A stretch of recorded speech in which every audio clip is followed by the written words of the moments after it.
Hello, everybody. Hello, audience, ephemeral audience, whom I cannot see, but I know is there. I see you in text. You can't hide. Thank you so much for tuning in today. I feel like I haven't seen all of you in a while, except maybe your aliases in Discord. My name is Dan Gerstein. Some of you know that. And hey, look, there's even a little label for it. This bird is named Mozart, and I'm joined by, of course, a fellow pistol shrimper here, Fred Ford, but also some two extremely special guests who I'm really excited to have, Brian Buckaloo and Jason Grunblatt. So we can just go around the room, say who we are, and then we'll start having a little conversation. And yes, I'm watching chat. We can take questions from chat, but we'll probably have a lot of questions for each other. And we're just here to have some fun. So thank you for joining. And Fred, why don't you introduce yourself? Well, this crowd knows me. Most maybe there's some here from your side of the fence, but I'm Fred Ford. Made a bunch of games over the years, and one of them is the Ur-Quan Masters, which had its first expression way back in 1992. Brian and Jason, either one? Fight, fight, fight. No. I am Jason Grunblatt. Hold on, okay. I am co-founder of Freehold Games with Brian, and we've been making games for a long time now, but a lot of that time has just been making one game, Caves of Qud, our kind of RPG roguelike science fantasy epic, which itself is deeply inspired by our experiences with the Ur-Quan Masters, both growing up and even more recently, very like one of the core influences of the game, I would say. So I'm very happy to come and join the stream today. Yeah, likewise. That's a real honor to be here. I played, like, I don't know what we'd call it, Ur-Quan Masters even. Lots of people played Ur-Quan Masters. Fewer people played Ur-Quan Masters like -1, right? Like there was a little more tactical, and I got started that way in the universe. So I've been a fan for a million years, back to the old days. I'm Brian Buckaloo. I'm the sort of technical half of. We're both technical, but I do a lot of the user interface coding. That's your identity these days. Yeah, that's I suffer under the load of making buttons work. Well, we're all in good company then, because we all suffer together. And anyway, yes, most of the people in the stream, I think, maybe know me too, but I'm Dan Gerstein, also co-founder of Pistol Shrimp. I worked on a lot of games with at Toys for Bob, and so I'm part of the new venture here. And Brad and I are working on the sequel to the Ur-Quan Masters, which we have titled Free Stars, Children of Infinity. And we can even get into that title at some point. But here we're mostly excited to hear well, as Brian started saying, the Ur-Quan Masters. So I'm going to you can like ping pong questions however you want, but how did you find the Ur-Quan Masters, especially -1? That's the first time I've heard it called that, by the way. I've called it Zero and a few other things too, but I appreciate that name. So like, what was your experience with it like? I don't even remember. I think like my dad got into computer programming early. He ended up not doing it professionally, but liked his computers, right? Like we were a computery family, and we would go to Babbage's or Software, etc., and buy games. And I probably just said, "This looks cool. I've always been drawn to sci-fi stuff," and plucked it off the shelf. And like, that really got worms in my brain, right? Like, geez, this is like a big scale. It wasn't like as narrative as Ur-Quan Masters, right? It was kind of a sketch of the world.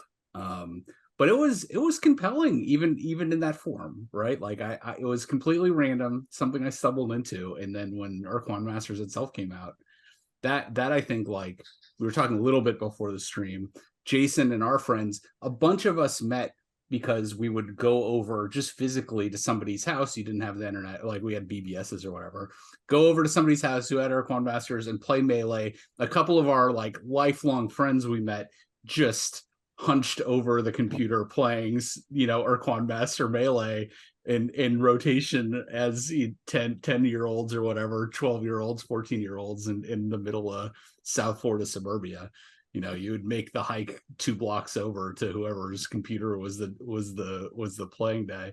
It's really not there's lots of multiplayer games today, but that was a different thing. Like we're gonna hike across the neighborhood to. We heard somebody called us on the landline and said, "Hey, there's a get together here," and so the crowd would converge, and that was really, even before we started building games, that it was part of our lives, and so it's really been meaningful to us for our whole life. Great.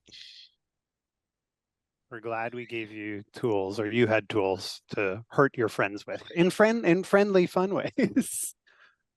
Yeah, Sharp elbows are important.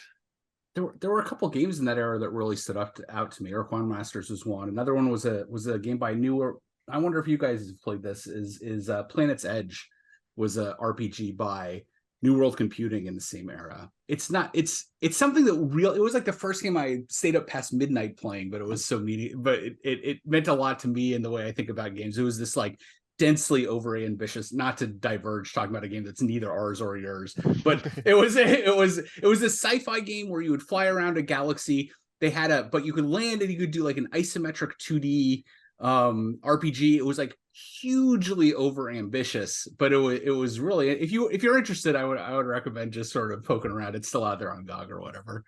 But it was pretty wild, and it was sort of similar bent as Ur-Quan Masters. Oh, go ahead, Jason. Sorry. I was gonna say, I think of Star Reach is another multiplayer spaceship sim that came out at the same time that we would play a lot of. But Ur-Quan Masters was always like the preeminent one, because I mean the fact that it was just two games that were completely exemplars in each of their genres. If just the multiplayer exists, it would be one of the best multiplayer spaceship combat games ever, and if just the single player exists, it'd be one of the best sci-fi narrative games of all time. And like those jammed into one game was just such a novel. It was rare to see something that multifaceted that excelled at both dimensions. It's really hard to put two genres together, right? Like we've tried with Sproggywood, and often they just detract from one another. But you managed to make two pieces that really interlocked in a compelling way. Like how did that happen? Did you start with? Well, yeah, because the first game was kind of strategy combat. We had the combat down already for the second game. I mean, we had to add new ships and a little higher quality artwork and digital sound, and so that was already finished, and we knew that was going to be successful because it was successful in the first one. And we had no idea about the adventure game. I mean, we knew that there were moments where you would get into battle that we knew was good, but we didn't really have any idea how the surrounding bits would resonate. So did you go through some iteration to get to the game you landed on, or did you kind of land on it immediately as you started building it, right? Did it accrete in a way that worked from the get-go? We knew what we wanted to try. Trying it was a lot harder than we thought. And we went long and didn't get paid for the last part of development. But as we were making it, it became clear to us that it was special all on its own, and so it got a lot of love because we loved making it, and we loved that the people who were playing it for us, the testers up in our area, loved it. That's interesting. So you had like a local playtest crew. Did you like send them floppy disks? How did that work back then? Oh, well, we actually had a little Silicon Valley Silicon office space where there were 4 development teams, one of them being Greg Johnson and Mark Forsanger of Toe Jam and Earl and Starflight, at least wow. Greg Johnson of Starflight. And so we all tested each other's games as they were being made, and we were all in the same office building. Yeah. That's a pretty incredible fact. I mean, you get you get so much of your energy just from the people you're surrounded with. So like having that quality of person in the room with you for all of you must have been really a pretty huge boon to be able to, you know, like reflect ideas off of. Do you feel like they influenced? Oh yeah. Not just, yeah. I mean, Greg Johnson is a brilliant designer, and he designed many of the ships, at least how they looked. He did a lot of the writing um, for Ur-Quan Masters. And then, you know, we had Errol Otis, who was Dungeons and Dragons artist, who did artwork for the game. And so, yeah, I guess we were in a good place. We even had Ian McCaig, who you might not recognize, but he's the one who concepted Darth Sidious, I think. Oh wow. Or no, Darth Maul, the guy with the horns and stuff. Yeah. But he worked for ILM, and funny enough, he didn't do any artwork for the game, but he wrote some of the dialogue. I had heard, I remember at the GDC postmortem that you all did a few years ago, back in 2015, I think. Yeah, that was one thing I was surprised by, because I've always loved the writing in the game. I think a lot of our game, Caves of Qud's kind of cheeky, absurdist tone, when it does veer there, very, very directly influenced by Ur-Quan Masters. And I remember hearing that it was a kind of real collaborative writing effort, which I think, like, I mean, the species all have such distinct personalities, but I do feel like there's such a it's unified. It comes together with such a like masterful tone that I was a little surprised to hear that there were so many people involved in the writing, but that's really interesting. Yeah, they pretty much disappeared, and they had to follow an outline, and they had to expose information that they were supposed to expose during the conversations and stuff like that. But beyond that, we let them decide how the aliens express themselves. They got a sketch of, you know, this guy's a rhinoceros, you know, the Threadash, for example, and but yeah, and so we did have very different flavors of conversations because of that. And the funny thing is the guy who did the Utwig and the Ilrath conversations was like our last delivery of conversations, and it was getting to the 11th hour, and he was supposed to bring over his conversations on a floppy disk, and there was no floppy disk. And we called him up, and he said, I brought it over there. I couldn't get into your office, so I put it on the ledge of the window outside. And we looked on the ledge, and it was empty. And right underneath the ledge was a dumpster. And so Paul went dumpster diving. And at first, we were very sad because the dumpster had been emptied. But he found it stuck to the side with various fluids. Wow. So that's how we got our last bit of writing. It's amazing. Did you do the art after you got the writing based on the character, or was it happening kind of at the same time? The writing came in the latest. The artwork was done earlier than the writing, and it maybe inspired, you know, how they treated the character. But yeah, the writing was the very end. Paul had sketched out the plot and what each alien knew, what they would give you, but putting the meat on the bones of the alien conversations was done by a bunch of very talented people. And did you just like contract them individually? It sounds like they weren't part of the studio. They were just sort of satellite contributors that you brought in to say, these were friends pretty much. I don't think we paid any of them. Yeah, that's the secret to success. Don't pay anyone. Oh yeah, number one. make Oh, really that's pretty good good. friends. Yeah, so like now the sequel, that's something we've been waiting for like what 53 years or something. I mean, it's been a very long time. 53? You're time traveling. I'm not that old. It's some enormous amount of time. Are any of those sort of team dynamics getting imported into the way the new one's built, or like how is there any bridging of those old ways of doing business with the new ways this game is being built? Because certainly that impacted the sort of heterogeneous feel of these alien races, which was great, right?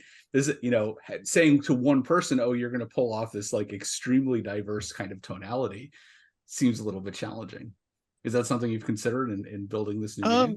Well, the writing hasn't been done yet. Paul has created the plot again, and that's ready to go. We just have to hire writers to write for the aliens again, and we're hoping to get some of the same people who we had before. Yeah, and I guess the other part that is similar is the writing probably is going to come in the very, very last. We know a lot more about the game right now than we do the words in the game. Mm-hmm. So one cool thing I've been seeing so far, we have a few people actually attempting some writing, and it's largely placeholder right now. But a lot of it is to just serve the purpose of the game. And one cool thing that's been happening that I see and I like a lot, that I think is a little similar, is not only do I have multiple voices, but people are getting inspired from different spots. So I don't want to spoiler anything, but someone wrote some things that I put in just as a placeholder conversation, and I said, "Oh wow, this has power," because they didn't have a strict guideline to follow. They said, "Well, this alien needs to do this." I pretty much said, they need to do this for me. And the writing I got back had a couple new things that I didn't ask for, but were there. And I said, oh, well, because this is within the cone of possibilities, we can take it more in this direction. And, I tend to work more iteratively, so it's not exactly the same. But what I did see happen is someone with a different idea and their own idea of the voice in their head came in and said, hey, here's what's going on, here's what's going on, and here's what I came up with. And I thought, oh, well, we can use that, or that's going to be powerful. And it was very easy to review, even though no one internally had thought of it. Yeah, that's pretty fun. I guess the other thing I would just say too, well, the joke answer to your question is, yeah, we don't pay anyone. That's our big, that's where we're replicating it. That's how you make video games, basically. Yeah, exactly. How could anyone pull all this stuff off if they didn't just work 20 hours a day and not sleep and not eat and all these other things? That's how the industry works. No, I'm kidding. But only half kidding, because we are working with our community again. So it is a little different. Now we don't have, Fred and I aren't too far apart from one another geographically, but we only talk on Zoom, and we're more used to talking on the internet. So we are bringing in people who have interest and passion and sort of building that network. Some of the old people are still here, including Fred still here, but we're also bringing in new blood, new ideas, new things like that. And the spirit that I think feels intentional. And Fred, not sure how this feels for you because you were actually there. I just get to hear about it. But the spirit that feels intentional is heterogeneous. This is greater than the sum of its parts. This is, I always call it an aggregate. The thing that makes Ur-Quan Masters feel like that way to me is, well, there's so much aggregate going on. So getting different people coming in and being friends with them and saying, hey, do you want to do some stuff? Even if it's a little bit of stuff, or even if it's just this little aspect to contribute to. So we're working with artists, writers, and a lot of different ideas, which I think is fun and feels similar. How many of them do you think had Ur-Quan Masters play a part in their? Are they all Ur-Quan Masters fans, or are some of them like, look at this weird game from 1992? What were you even thinking? Like I gotta really wrap my head around this, because they don't. I gotta say, it's still pretty unique in the game space. Like even after 30 years, there just aren't a lot of games that hit its sort of tonal narrative. Yeah, I'd say space. I'd say the majority of them were fans of the game and the space combat and so yeah, they pretty much all played. See. Yeah, that makes sense. That's sort of what I'd expect. What is there anything after 30 years you're like, we got to change this for the sequel that has to be different because it just didn't work, or it's too horrible, or is like just just doesn't work in 2025 for whatever reason.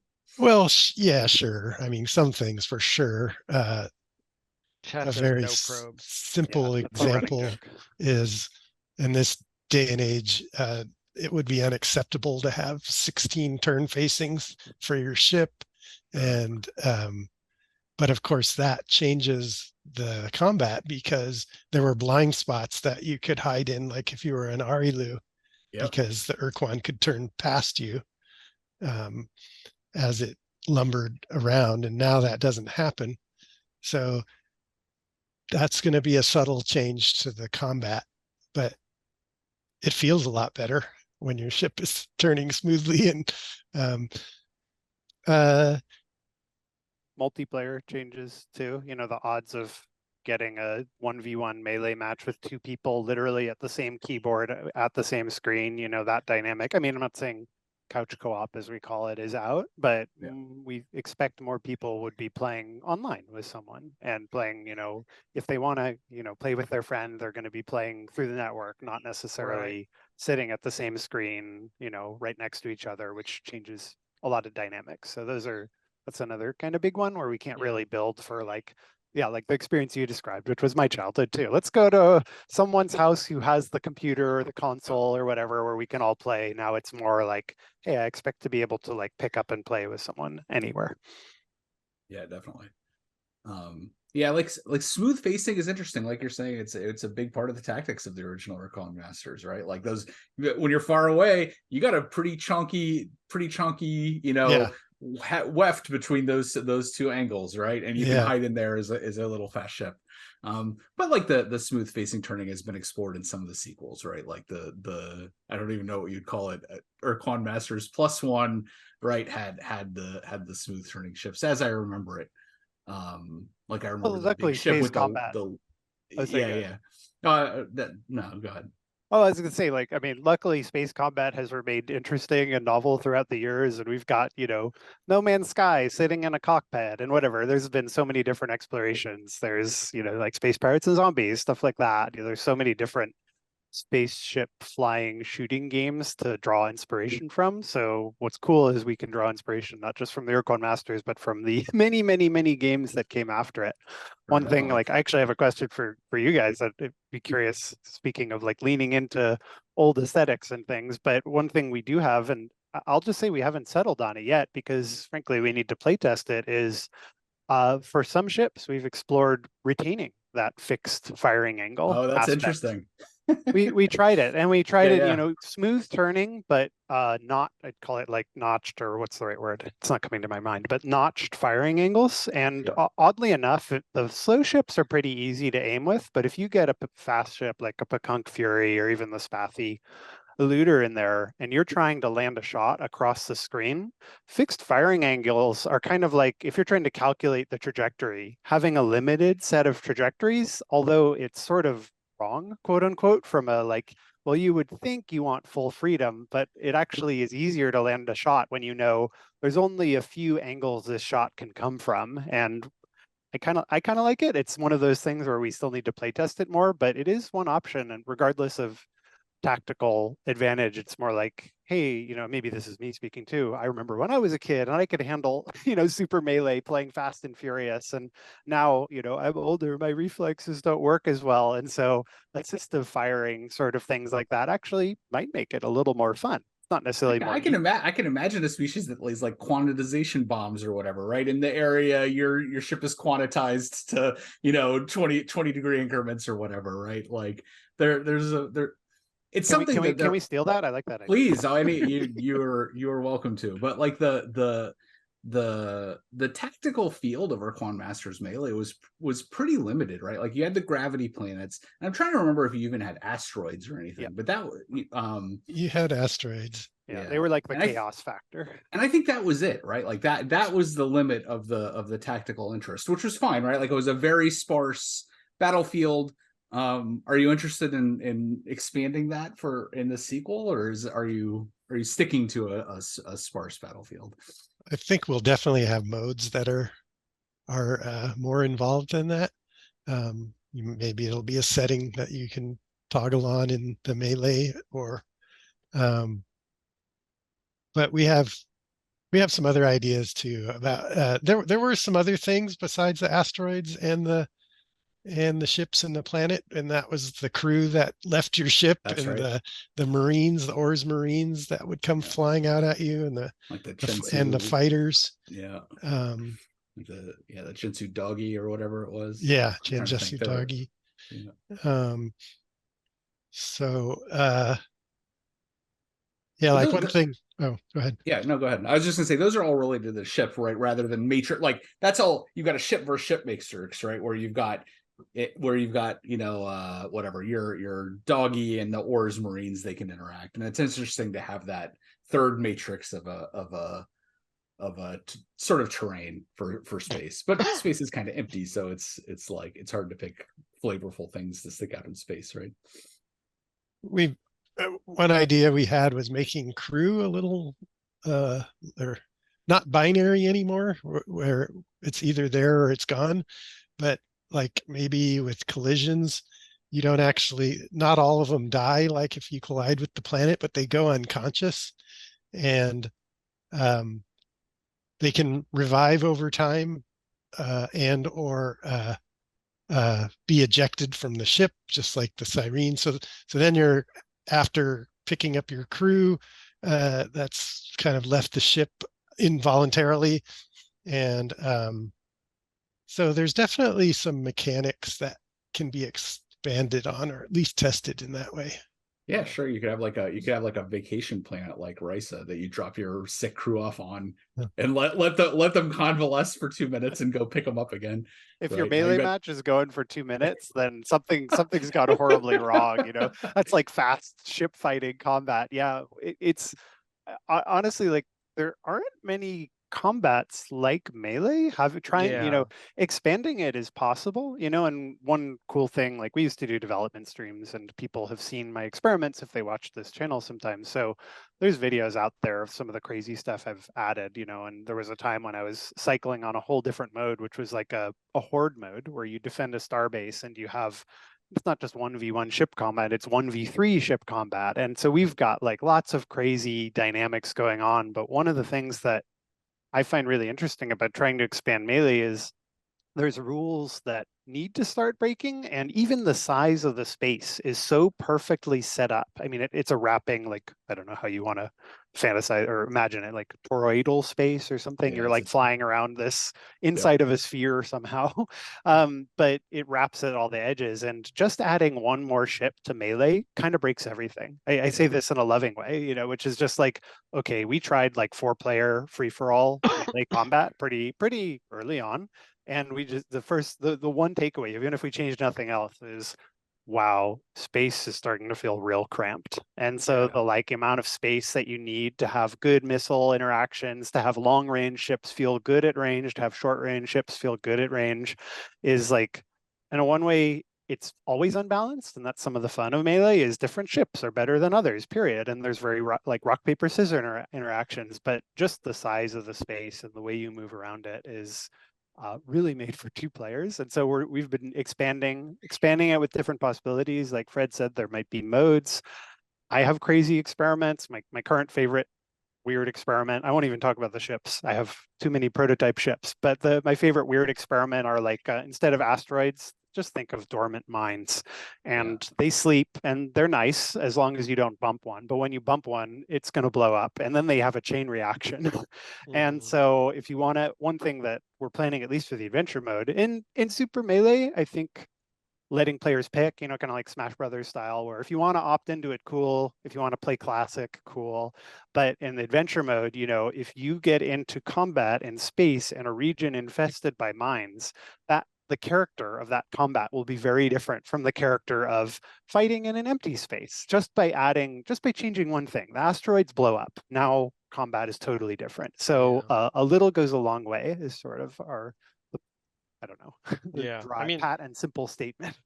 Right, and like you're saying, because there's so many space fighting games out there, and because Melee has such a unique niche, like, yeah, it's like I understand the urge to expand, and I think it makes sense to put like little modifiers on the space where like new turns on the classic sort of dynamic, but I'd be totally happy with just keeping that dynamic. I think it's unique enough that it's like, let's just do this again with a little bit of new vision for it, rather than totally trying to incorporate all the other cool things that can happen in space combat, because you don't need to be everything. There's such a distinct sort of voice to the game and to its Melee originally, that there's a lot there to just go at again. And Just very quickly becomes a completely different game, right? I mean, if Yeah. you have 4 ships in an arbitrarily large space and you kind of lock on a target, might be fun, but I'm not sure it's Ur-Quan Masters, right? Like it verges into another an adjacent space, which is cool on its own, right? And maybe could be a mode, but I feel like that core experience changes very quickly with the addition of multiple players in the space. Yeah, Well, and one there, thing, oh good. I was just going to say one thing we've thought about doing. I mean, I guess we did. You did some of this early on, Dan. Is so if you can imagine playing the adventure game with a friend, and your friend goes down to the planet in a lander, and meanwhile you're up in orbit, and you get into a melee around that planet that your friend is on, and he maybe has a surface to space missile that he can unleash every once in a while into the melee that's going on up above, um, which wouldn't change the combat too much. Just an extra asteroid coming at you unexpectedly, kind of. Yeah, I mean the planets were always pretty mundane, right? Like I think they were always just gravity wells. But that's definitively a space you could play in, right? Like planet with a big atmosphere, planet with defensive, some kind of defensive systems, planet with a shield or whatever, right? Like planet that spurts fungus skies when you slam into it or whatever, right? Like there's a bunch of interesting things that make that a space that isn't just to crash into, but like even a planet like a vacation planet that maybe restores crew as you cruise past it, like it goes, it's a positive area instead of a negative area, right? Like those really simple things that keep the core Melee would be really fun, right? Like, oh, suddenly the planet's a place I want to defend. It's a place that's positive instead of sort of a negative place to crash my spathy perfectly, so I instantly blow up, right? Yeah, that's it's fun. really like one thing I appreciate about how we're doing things now is it's so easy to try stuff like that, and it's so easy to iterate on it and just test it and see if it's fun. One thing I'm looking forward to doing is actual play tests with more people. One of the challenges I think is we're a tiny team right now, and in some ways, okay, I can play Melee against an AI, and that's educational to some extent, but there's nothing like a real human player, and there's nothing like a real human player's reactions in all senses of the word. Like, this was fun, I like this, or I'm frustrated. And it's very weird, especially I made so many kids games over the years, but it's like designing for frustration is almost a core concept, like a core conceit of Melee. Like, you should be frustrated because you're trying to win, and Melee is very claustrophobic. You can't hide, you can't run, fight or die, and it's just like there's other parts of the adventure game where you get out and then space is quiet and relaxing and you can go at your own pace. But in Melee, it's like do or die. That's it. And so designing for that, I found to be like an interesting, I wouldn't say challenge. It's a stretch for me, very honestly, because I want players to have fun and I want them to have choices and options. And one thing, like what Fred brought up, is the fun that players might have in an adventure experience can be very different from the fun they would have in a 1v1 like grudge match or whatever, So breaking rules in the adventure mode in ways that are like, let's let the player feel overpowered because that's really fun and cool. You want to give them that makes more sense there, but we also still need to satisfy the like, this is very competitive and I want to be better than, for people who want I just call Melee a fighting game, honestly. It's like, if I want a 1v1 fighting game, I think, when I was young, I spent millions of quarters in an arcade trying to play Marvel vs. Capcom and whatever games I was playing there.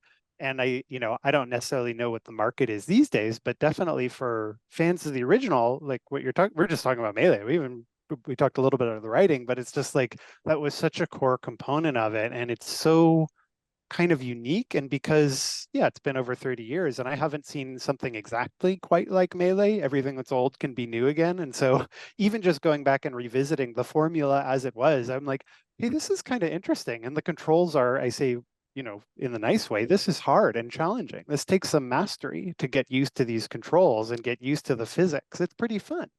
So, And I, getting like if adventure is sort of your onboarding to combat, finding a way to do that where people aren't immediately like overwhelmed and turned off, and maybe even playing cooperatively, people can be stronger than they're allowed to be while also maintaining the like cool competitive aspect where you do want to play, get good playing against your friend if that's what you enjoy. It's a challenge. well, and I think there's a few dimensions of frustration in the Melee, and there's a few things that allow a player to ablate certain kind of frustrations by picking a certain ship, right? Like, I don't like lumbering around, or I'm really good at long artillery shots and not the twitchy combat. Okay, well, I can pick a big artillery ship versus a little peacock or whatever, right? And I think the opportunity there too is in Ur-Quan Monsters, you kind of build your own ship, and the role play aspects of the game can allow people to choose which elements of frustration they can ablate, right? Like I want to put on my earth point defense lasers because I just can't be bothered with the mines. So I want to pick push those down. And the trick there would then be being you can't ablate all the frustrations. Which one specifically do you not want to deal with? Well, we've got pick a tool from your bag to turn that particular frustration off, right? And then how do you onboard people to the point where they're deep enough in the system where they're actually doing that, right?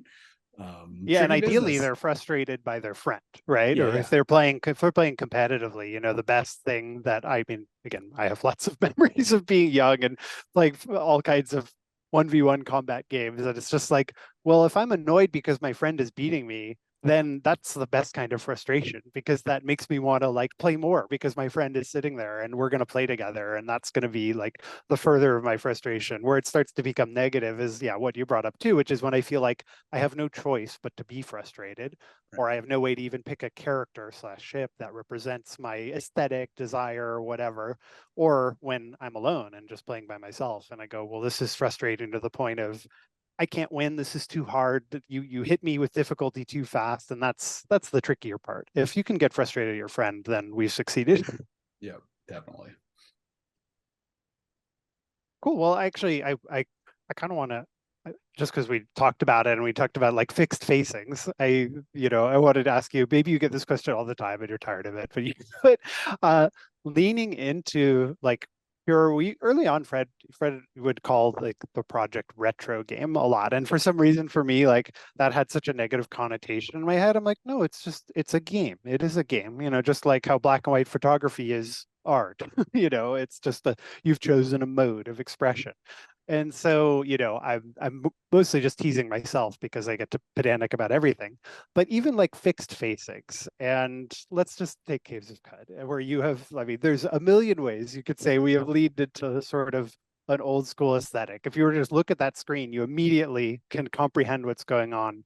But let's just talk about fixed movement angles or fixed directions. Like, how have you like I mean, I almost want to start with the broadest question, which is why, but I'm not trying to tease you. I'm just actually saying like, what's your relationship with something like that as a creator? Not I mean, as a player, I have my own feelings where I'm like, oh, cool, this immerses me in something nostalgic and whatever. And this is constraints are fun, but like as a creator, how do you relate to like, well, you can only move in these fixed ways. Sorry.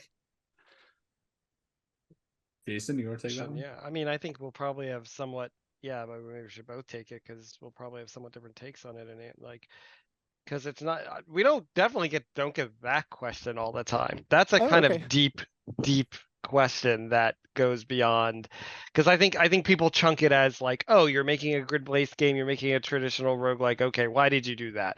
But to go even further and ask like, well, why are you constraining movement to a grid at all? Why? And I think it's a mixture of several things, right? It is genre convention. Like, so we played a lot of roguelikes, and roguelikes were inspiring to us. We played a lot of turn-based games, both digitally and not digitally, and those, especially non-digitally, because the sort of reduction of making things like integral math and on a grid like makes a lot of sense for tabletop games, right? And we played a lot of those. We like them, and I think it is a lot of that. Like, it's, I think what you're losing by putting things onto a grid is maybe some sense of like, what is gain? I guess it's like stated inversely. What is gain by letting you like taking the grid away, and maybe even in a turn-based game letting you have a more freedom of movement? Is it a certain verisimilitude? I think at the time, at the point where you're like abstracting to the point where you have turn-based tactical combat, there's a sort of loss of verisimilitude you're okay with, and that like you're the joy and the pleasure and like whatever dynamics are happening to produce the fun of the game are kind of happening at a different level than like, oh, it really feels like real combat, right? Maybe it feels like real combat in a different way, because certainly, maybe there's a mech and armor simulated in an interesting way, or maybe it feels real in some other way. Oh, we have, a narrative underpinning to this game that feels like it's making everything meaningful. But just the fact that, we're dealing with turn-based combat on a grid doesn't necessarily, even though it seems like something might be lost, it's a format, it's a language, it's a convention that has existed, that we've had a lot of pleasure playing in, and so wanting to like put our own spin on it was just like where we went initially. And I think the complications of making something that was um that kind of removed that element was further afield than we really wanted to imagine, right? Like, we didn't find use in ditching that convention. Also, we've learned this lesson many times over the years, but real does not necessarily correlate with fun very well. Right. So That's certainly true. There's sort of there's a certainty to quantization over space, right? When you are playing a game like XCOM, for instance, if you were to allow free movement in XCOM, the idea that like, oh, I'm gonna hunt all of these little pixels, and I'm never really sure what line of sight looks like, is a big deal when those line of sight calculations are really integral to the way the game plays. And so sort of the more you quantize the space, the more certainty a player has about their ability to reason about that space, right? And I think for Qud, the high degree of quantization we do really serves how messed up the things we're saying are in these squares are, right? We abstract the space to the point where something that's like the size of a building takes up the same quantized space as like a dog, right? And so when we say there's a hyper real chrome pyramid of death, they like shimmering and space-time distortions over here in this square, you can fill that in because you're not trying to figure out like how many cubic meters should this thing fill in the 3D volume to like impart that sense of wonder, right? You're offloading that into the human. And so I think there's a way in which the highly quantized game spaces move the process of imagination out of the game and into the player's mind, right? And the more you quantize it, the more you're sort of saying, well, we want it to be happening in your mind and not in our game, right? Like we're telling you what to think, not thinking it for you, right? And there's reasons to do both ways, but I think for Qud, the highly quantized representation really serves to allow us to say like there are very strange things right in front of you, but it's up to you to render them in your head, right? We're just going to sort of sketch it out. And I think it's one big loop between like the thematics and aesthetics of your game and the affordances you're giving players, but also it loops into the tech that you're implementing through, right? Because like, the idea that you have keyboard input, right? Which is like if you have non discrete sort of movement, that's going to be a little more challenging with like the discrete input of keyboard, right? And that was, I mean, obviously mouses were around when we were making our game, but it's a whole other, you know, UI then that you're designing. And so like there's this big loop that kind of like in some sense recapitulates a lot of the design practices of the history of the genre, because you know, like people when they were making Rogue, they only had the affordances they had available to them, and then when we're making our game, we might have more, but the You're fighting. decisions, We're yeah, fighting them today because the gamepads are fundamentally this yeah, analog, you know, not non-quantized input system. That's like, oh, you yeah, got a couple sticks; those are your big inputs, and you got a couple non-directional buttons, right? And so you right. lost all that discrete input from the keyboard. And so when you try to go make a discrete game that uses 8, not 4 directions, the input's like, whoa, whoa, whoa, whoa, whoa. We don't do 8, right? Like we can do 4 directions max. And so you got to do some real special lifting to get, you know, that much discrete input, right? And so, and that really definitely, like you're saying, Jason, drives the kind of games you can make, right? Like people are used to these analog games. The input affordances allow them. Nobody has a numpad anymore. So when you try to have 8 directions, well, you just can't make that game anymore. The input systems don't allow it. And yeah, like there's a huge feedback loop there between the kinds of games that are made and the input devices that are available and the kind of games that then get made because those are available. Hey, I got a numpad. Actually, it's funny. Well, I, you do, I was, yeah. I know, but I'm just teasing. But it's interesting. I mean, I have questions too about like letting the player's imagination do the work, and especially regarding just with regards to storytelling. But like one of the things I found kind of fascinating, even when I've been, you know, I'm working on a game which is a callback to an old game, and there are things that have been tried and we're thinking about doing, and things like, oh, well, what would mouse input do to this game? And that's like almost I want to call it a catastrophic spiral, but it's almost like, well, you're going to change so much. And one thing that I don't know, something I think about a lot as a creator is, what does it feel like for my fingers? Because that's my actual input connection with the game. And like in Qud, there's mouse input now. I can highlight and click things, but I don't do it. It doesn't feel real to me. And what's interesting is that numpad, which I realize not everybody has a numpad, but my hand on the keys interacting with the world feels like very literally tactile to me. And even when I was doing development streams, like the notion of sort of one thing I think makes Ur-Quan Masters feel the way it is, and Qud too, for that matter, is I am in charge. I know what I'm in charge of, and the world, sure, there's a living, breathing world, and I can believe in the world, but even more than that, I can believe in my interactions through the world. And not like, look, there's so many high fidelity versions of Assassin's Creed where they go to great lengths to animate a character literally grabbing bricks and things like that. But for me, like when I play both of these games and think about their control schemes, yeah, there could be a byproduct of the time or their inspirations, but even playing Qud, it's like there is a map, I understand it, I have 8 directions, I have my fingers move as if I'm moving in 8 directions, and there's like, I don't know if it's just me, you know, like synesthesia or something. What's the version of like, well, I mean, yes, my fingers are real. That's exactly how we built it, right? Is sitting in front of keyboards, right? Playing in that kind of like really crunchy way. It, you know, you're probably feeling the same thing we felt when like we were just playing the game and doing the things that felt good to us.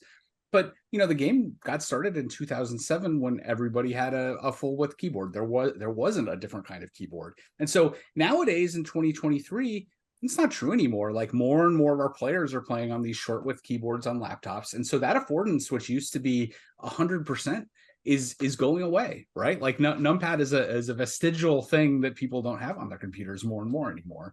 And so we're having to adapt this quantized game that was built with a very specific kind of like your hands are in this position and everything feels good when you're power using it. And we got it really tuned down after, you know, a decade of messing with it and saying, well, the only affordance that everybody has now is gamepad, right? Like, can we get this idea of a dense keyboard driven game into gamepad?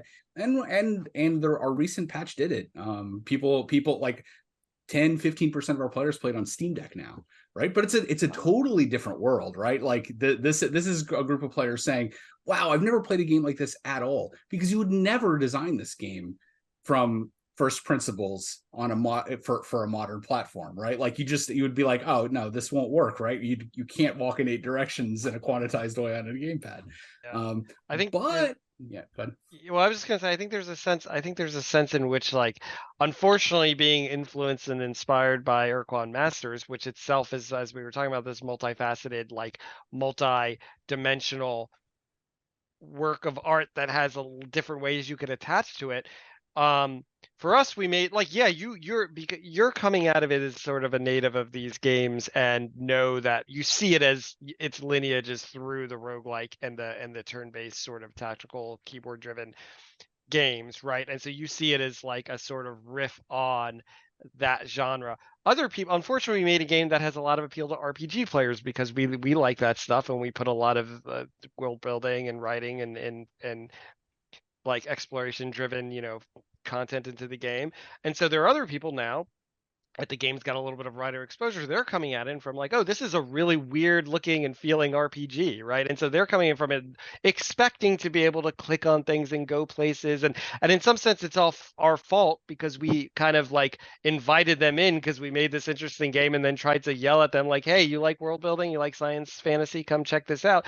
And they're now like responding by saying like, okay, but you have an input scheme that doesn't really make sense to me. So we've had to do the work to kind of build enough surface area to invite all these people who we want to come in to come in. I mean, imagine the people who are showing up now that are, their first RPG is Baldur's Gate 3, right? They boot up Qud and we delete their save when they die, right? Like that's something altogether alien to somebody coming at it from this new world of CRPGs that has developed since roguelikes were a game. I mean, it's really wild. But I think the most interesting place where you take these lines of force coming from different directions and you're able to take one step outside of what's been done before and do something a little new, right? Which is the most anyone can do, is take 40 existing lines of force and say, hey, this lets me see 6 feet farther. Let me go do something super weird and see how it works. And sometimes it works and sometimes it doesn't. And that's, like, to me, the most exciting place to be always. Yeah, I actually, I love that. And that's maybe even the question, because we have like this really excited community, which we love, and talking to them about what is the Ur-Quan Masters sequel? What is it going to be? And even your question, like, okay, what's going to change? What's different? And I think we were talking with someone else. Was it this week or last week? Who was talking about, well, and I think even you asked what wouldn't work, from the Ur-Quan Masters, and there's some like little nitpicky things which are products of the time. I mean, yeah, it ran at 24 frames per second. We're not going to do that. We could make the conscious decision, but there's some nitpicky things, but it's less about what doesn't work and more about what you're bringing up, which is, for me, I mean, this is also my dream as the younger person, and say, hey, how could I show this to like a space game fan? And maybe, I mean, I don't want to like pick out certain games, but let's just say, yeah, using Baldur's Gate, let's say they just played, I don't know, Starfield or No Man's Sky, right? That's where they're coming from. And they just love space. And you know what? Maybe they want story, because that was one of the things that for me, like, made Ur-Quan Masters so memorable, is like, well, the story, I remember it. I remember so much of it. It's very vivid. And if they were to see, we could say, hey, go play the Ur-Quan Masters. It was a great game. And if they're used to No Man's Sky, they'll pull that up, and they have to have a certain, I'll just call it tolerance or acceptance of like, hey, this is a game from another time. There are people who are totally willing to do that and love doing that and have fun with it. But then there are people who are like, this is too weird. I can't use my mouse. I mean, I can't do things that I kind of expect in games now. And so one thing that I really want to be able to do, and I'm curious, like, you have a very long running project too, is how do you communicate kind of the intent where you can, I don't want to say entice, you don't want to like trick someone. I'm not going to lie about what the game is. I want to be very honest. I do. Okay.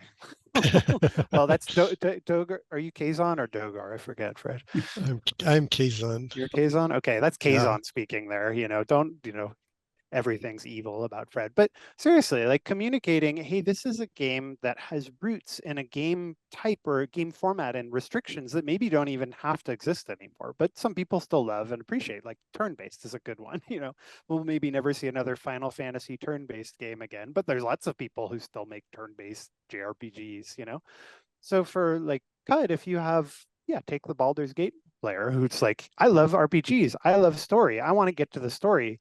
and then they hit the wall of maybe input or whatever. It sounds like your players are very cool reading lots of text, which is one thing that we sometimes are concerned about. Like, oh, how much text will players put up with? To put it gently. Like, are people going to be into this? But how do you, I guess, balance for your own creativity, not just communicating with the audience, but for your own creativity? Like, hey, I know I have something I love, and I want more people to love.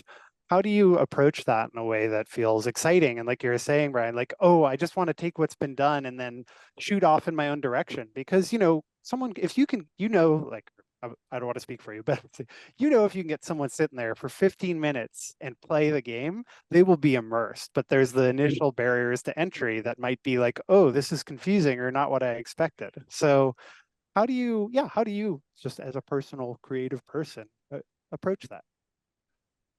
I mean, I think Qud only succeeds because it goes all in on being Qud. I think we do everything we can to make affordances that make sense for people playing role-playing games without diluting the thing that Qud is trying to be. Because I think as soon as we said this game doesn't have text, or this game isn't about incredibly weird stuff, or we're toning down the simulation to try to make it accessible, you lose the thing that's interesting. There's a million teams spending $500 million making accessible games, right? And the thing that people, and there's in the sea of the players out there, are 100 billion people playing video games, right? Like, the addressable market for video games is like every single person. And if you can make a game that is possible to access and people will hear about it on its own, I think that's the way to compete as a small team against these big games, is make something that has a clear voice, that does its thing the best it can do, that does something new, right, strongly, and not water that down to be accessible, but rather make what you're saying as accessible as possible. That's the way I feel about what we do in Qud. Yeah, I mean, I definitely agree with that. And I think that, it's hard because there are all these forces acting on game development, right? Like, games are really hard to make, so you got to spend a lot of time making them, which means you often have to do them for a living if you want to actually make the thing. And then you got to pay people or not, right? And then you got to decide how you're going to do that. So there's forces that are pushing you to make your game as widely accessible and played by as many people, to sell as many copies as possible. And then there are forces acting against that, right? Because I don't think that you need everyone to play your game. I think Brian's point there by saying games have such a big addressable market is that even if you get what we were surprised by with Caves of Qud is that we made this really niche thing that we love, and it attracted way more people than we thought it would. And it is not ever going to be a big game in the sense of like the realm of games as an industry, and we're totally happy with that. And if it became too big, it would probably necessarily have to lose some of the things that make it special. So I think thinking through what it is that you want to make and then conceding what you have to in order to make it as accessible as you need it to for your goal, right? Like, and then this, again, it's a complicated question because like there are a lot of advancements in design thinking or in affordances that are good, right? And like, so I wouldn't come you to can say use a like mouse to you can control use your a game, mouse. right? Like, that's You can use them. So, for instance, if we make another game, I think it's very likely to have mouse input or controller input to be first class, right? And that's we don't have to do that. And I totally respect someone who has a vision where, no, I'm making a keyboard-driven game. That's fine. Just if you know that's what you're doing and that's what you want to be doing, that's great. If you're willing to accept the sacrifices of what comes with that. So it's about navigating. Like, okay, like there's Baldur's Gate did some way that like made turn-based combat accessible in a really kind of nice way. Do I want to learn from that and kind of be in conversation with that when I make my next game? Maybe I don't. Be mindful about your decisions, about what your goals are. And when it comes to breaking the tie, I lean towards saying like, what is my artistic vision here, and what do I need to give up in order to make that possible? And look, every executive who thinks you can only make an action game, that nobody wants turn-based games, is wrong. Look at the number one game, right? Like Baldur's Gate is this groggerty, hyper complicated turn-based combat game. Every human being in the whole world is out there because that game was made by an exceptional team with incredible skill, extremely well, right? Like if you execute on those things, people will play the groggerty's garbage, right? Like they will sit down and learn a hyper complicated 500-page rulebook turn-based game. It can be done, right? Like you don't have to change these things that people say people absolutely want, right? You make a good game, it doesn't matter, right? Like it that's a hard thing to do, really hard to make a good game, but people will play it 100%. Yeah. And yeah, somebody in this chat is saying like BG3, not a live service, doesn't have battle pass, has no cosmetics, it's a turn-based game, has a 1,000-page rulebook. Like everything that people would say you can't make a game like this, Baldur's Gate 3 threw in the garbage and then just executed the rest to a T. And look at it, right? I mean, it's a possible outcome for a game. Yeah. It sounds like, be the best version of the game you're making. And also, I realize like I hesitate to use the word oversaturated because I don't know what oversaturated is, but I'll just say saturated. There are a lot of games to play. There are more games. It's like books. I'm going to go to the grave not having played every game I wanted to play. I just don't have time. And there are so many games now. And, can you make a good game for a niche? That's what like I find very inspiring about even like Caves of Qud and Dwarf Fortress. For me was like that's just such a seeing that success and seeing successes for games that I just think again, I've worked in games too long. I can't imagine like when we worked under Activision. I can't imagine going to Activision and showing them like pictures of those games and saying, "Hey, we got this idea." They'll just be like, what are you talking about? And indies have sort of taken on this life of their own where there's even people who flock in for that. And one thing that's interesting for us, like we are making the sequel to a very old game, and we're fast approaching the era of like, oh wow, you can do a reboot of some movie from the 90s and no one's going to question it. They're going to be there just for the nostalgia and the words alone. And so figuring out the like constraints of here's the parts we want to preserve, here's the parts we want to do away with. But to your point, it's like take the version that's going to make it sing, and in some ways finding ways to close doors on certain things, like mouse input is a great one, and even controllers. Like right now, the game plays better on a keyboard, and I think there's a controller scheme that can work, and we're trying to make it work for a controller, but look, you have a ship that turns left and right and thrusts forward. There is no controller that is really laid out to do that, where you're supposed to be constantly pressing two buttons at the same time. You can put thrust on the side like driving games. I'm not saying there's no answer, but it clearly has an intended kind of input device, but also an intended person, and a person who is going to say, hey, I like this. This is top down. No, I don't get to like see the world from all dimensions, like Baldur's Gate, just using them as an example. You can spin the camera all over the place, and that's, part of the fun people can have. But our game has fixed cameras and you can't get away from that, right? That is an interesting constraint that breaks some expectations for people. I was going to say on the 3DO, we treated the 3DO controller as a keyboard where the D-pad was left and right, and then some of the buttons were thrust, fire, and special. I'm trying to think how I would do it. I'm looking at this controller.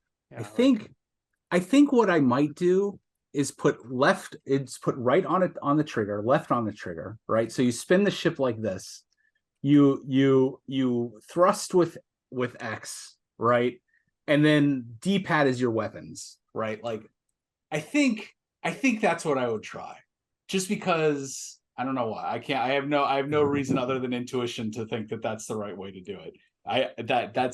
It's very strange. Your natural, you would probably also put turning on the sticks for people to learn, right?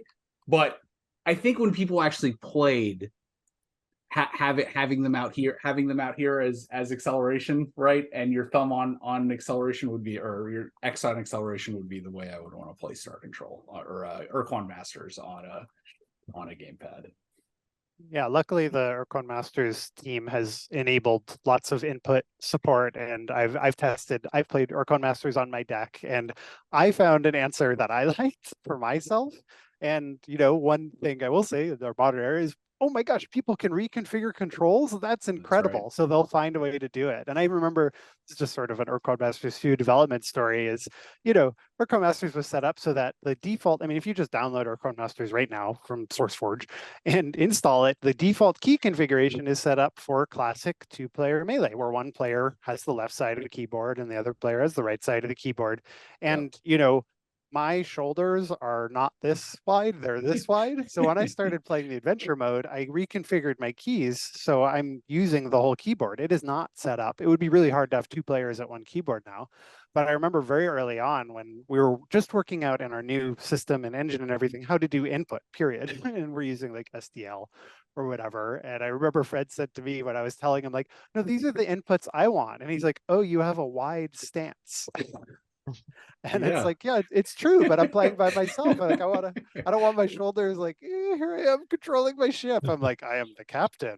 It really does. I mean, changes my feelings.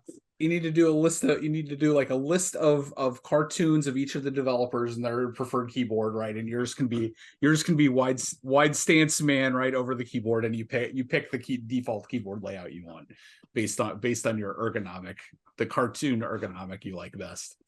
Yeah, I like that. Can we make like, one complaint many people have had, there's been good talks at GDC about it, about like, how come accessibility features are hidden? And we're sort of learning to like, just turn subtitles on by default. If someone wants them off, they'll go turn them off. It works fine, and so how we're sort of playing with that. But I just think about how come accessibility features and the settings menus are always so boring? And you just inspired me. What if it's a like choose your fighter thing and they have this pixel animation of like, you're the narrow person, you're the wide person. We could have some fun with it. Make it enjoyable. That should be like a global thing, so that when you start using a game, you've got a pre-selected avatar, which this is this player's sort of use case for this game, right? Like Wide Dan, right? Like Wide Dan always uses the whole keyboard, mouse is disabled, right? And you can just set that like a gravatar based on your email. Any game could subscribe and provide a Wide Dan default. I mean, seriously, the like Steam like controller configurations, the whole community configuration thing is super cool. But like, let me add an avatar to it. What if I want an octopus? Like, I have 8 limbs. Let me configure my controller this way. Thank you very much. People can have so much fun with it. We're missing out on it. That's right. Sometimes your afterthought features can become your more fun features, and this is not a story about how I. And sometimes not. Certain things. Yeah.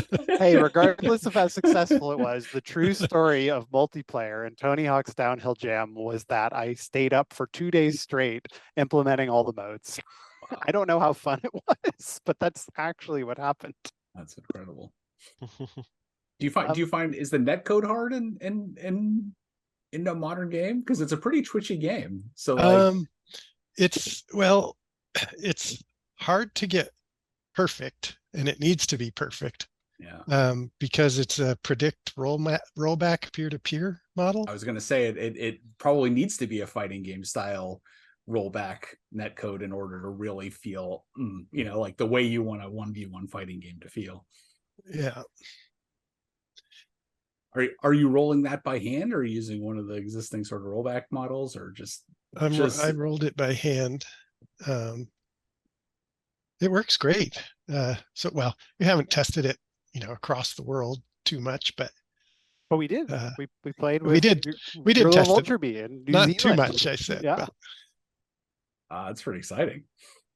That's it. Yeah. But it's funny because there's a few kinds of netcode. I don't know how many people are too deep in this. This might be boring, but there's a few kinds of netcode, right? But that like 1v1 predictive rollback model that has really been researched for fighting games is useful for a small subset of games, but for those that it's useful for, it makes them feel really snappy and responsive, right? And that's probably another argument for keeping the focus on 1v1 melee, right? Because as soon as you start involving 6 or 8 players, that kind of rollback code starts looking a little scarier. It can. The thing about the rollback is if you got one guy who's laggy, he tends to catch other players' inputs. So you you only have one rollback to service him, and you don't have to roll back for the other players because their input came in sooner. So we've had, I don't know, I guess the most we've had is 4 players, I guess. Or yeah, if we're really trying to look at it and see how well it performs, we've had more when we had Twitch jump on. I forget how Oh many yeah, we got. that's right. I think we had at We had least like 8 or 6, 9, 8. yeah. Yeah, something like that. Yeah, we had 8 players all working at the same time. It breaks down really fast from a fun perspective. But as a tech test, it was pretty successful. That's pretty great. So does it just, I mean, does it theoretically support an arbitrary number of players? Right now we don't limit it, but we probably will at some point. But yeah, there's nothing architecturally that prevents it from supporting as many as we can. Yeah, and it still feels good. that's pretty fun. I would buy a library like that for building multiplayer games. I would love a. All right, Fred, ready to make a deal? Yeah. Well, the tool we're building has that out of the box. So we've released our tools to the community, although we haven't in a while, just because we've been working so hard. But you can build your own. You can build your own games with that connect with other people because there's no server. It's just peer to peer. So you just need a kind of a joiner, something that says, okay, this guy's over here and this guy's over here. And then once that handshake has been done, then it's just sending input across the network. Yeah, and we've actually succeeded in this is sort of tangential but useful tech experiment in having people in our community make their own stuff, and then we've been able to play it together. I think one of our community members has been making his own games and playing with his daughter. We've gotten ships back from people when we first did it, just a few little experiments. Someone made a pinball game. Like the tool and engine, they might say, well, this has nothing to do with Ur-Quan Masters, except where it does, because we're secretly training people to become really good at working in our tools so that they can give us content. And then we can take all the coolest mods and start putting them in. It's our master plan. But it also helps us just prove the technology. And, I don't want to speak too much for you, Fred, but I think both Fred and I have a vision for not just the game, and hey, we want to continue the sort of saga. We've titled our universe Free Stars now because it didn't really have a universe name. And so, yeah, we'd like to have more Free Stars universes and stories. And, there's room for more in the universe. At the same time, our technology is I'm biased, but I think it's pretty cool. And I like the future where other people make games using the stuff we've made. And, like you said, multiplayer is hard. And what's cool about this tool is nobody, like a designer like me, doesn't have to worry about multiplayer. I can give this to someone and say, hey, you'll never write anything that isn't network safe. It's impossible. Just build a game. Don't think about it. And yeah, there's some design thinking about what does it mean to have another player there. And that's the kind of thing that people will learn. But from a tech standpoint, not having to think about it is really cool. And imagining okay, I don't think this would work for an MMO. Like Fred said, there's an upper limit. We don't really know what it is yet. Yeah. But the thought that someone might make a different game just by modding our game is pretty cool. And inspiring to me, because that's how I got my start. Well, I just changed games and made Quake into something it wasn't, and that was fun. I think there's a bunch of big people trying to get the user-generated content model going and have done it, like Roblox and Fortnite, right? But I think there's a whole different space of games, of multiplayer games, where you have 3 or 4 friends playing in a little world, right? Whether that's Free Stars or something else. And you see that in games like Terraria or games like Valheim, right? Where you say, hey, I've got a little self-hosted universe. Even Minecraft, right? Like Minecraft was a big one that had these little self-hosted universes. And I think there's a lot of people who don't want to go play an MMO. They want to get their 8 friends, right, that you've been friends with for 40 years and go do something stupid in space with them, right? And worry less about having a perfectly safe, protected, secure MMO experience, and more about creative expression for the group of people, right, that are willing to trade, being able to expose themselves to 1 million players for, hey, this is an easy sandbox. I can throw stuff together. I can make this space game we've always wanted to play, and the four of us can play it. And we're not going to cheat, right? Like it's more about the technology to enable the creativities than is make sure there's nobody aimbotting in our server, right? Because there's a big trade-off there, right? For peer-to-peer versus server space. So I think people would. I don't know how many people, but I think there's definitively people out there that will enjoy building stuff like that for their friends. And Yeah. 100%.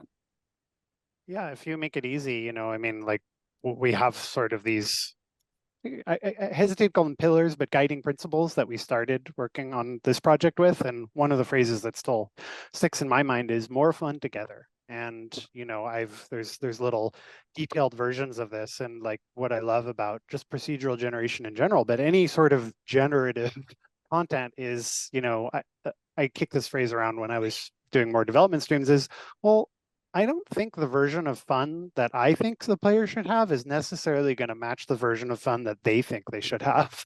And so it's really cool to lean into like something that is generative, something, the open world. Sometimes, I mean, I won't name names, but like there are games that just have open world because it seems like, well, that's what everybody's doing, so you should do that. But then you miss some of the fun, which is, well, part of the open world is it's up to the player. The player's story becomes the most important thing, and they get to decide what's fun. And then when you bring in multiplayer, and especially cooperative experiences, which we're planning on and still experimenting with, it's like, well, I think it's sort of hubris for me to think I know how much fun someone's going to have and say it should be this way. It's much more freeing. I'm not letting myself off the hook. It's not like the old days of sandbox games where it's like, go make your own fun. I'm done, But it's the balance between, hey, I want something fun for you to grab onto. I want a universe that you can live in that tells you stories, that gives your imagination something to go on, very D&D like. But I also don't want to tell you what my idea of, I mean, I can tell you what my idea of fun is, but I want you to develop an idea of fun that I never thought of. And that's like, I'll just say, having like talked to people about this a lot and working with people who haven't, or maybe this is their first game that they're working on, or they haven't worked on a ton of games who are doing work with us. That's been an interesting thing to convey, like, hey, you have to accept that the player is going to they're going to do something you've never thought of, and it might even be better than you thought of. Or conversely, a lot of times in games, especially like we've got a pretty big, vibrant modding community in Caves of Qud. And one of the things that mods often do is do something that we did think of, but isn't, for whatever reason, is not something we wanted to put in game, right? Like it would expand the surface area too much. We couldn't do it to the, it's not our focus. There's all kinds of reasons, right? But having that surface area lets people get engaged and say, I have this idea. It's not in the game, right? It's not that we didn't think of it. We had the surface area there as for, but it's not something we're going to do as part of the main game. But if you want to, go for it, right? And that's like, it's very fun to let people make that and then have people put together a couple of these mods to build the game that's right for them, right? Like, oh, we have like one of our devs mods a big, very Grognard-y sort of puzzle system on top of a lot of the other systems in conversation. It's something where like we don't want to go to that high level of complexity, but some people really like it, right? Like they want to solve these intricate puzzles to identify an artifact or have a conversation. People can, hey, slot that in. It's not something that's supported in mainline. It's something we thought about and rejected.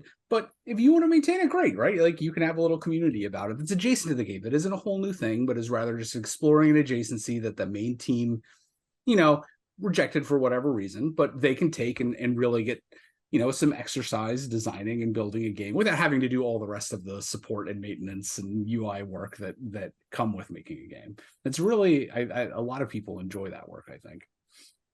I do unfortunately have to drop off because I have an appointment coming up, but it was a blast to talk to y'all, and I hope maybe we could do it again sometime. And yeah, we'll be following development excitedly. And congrats on your success too.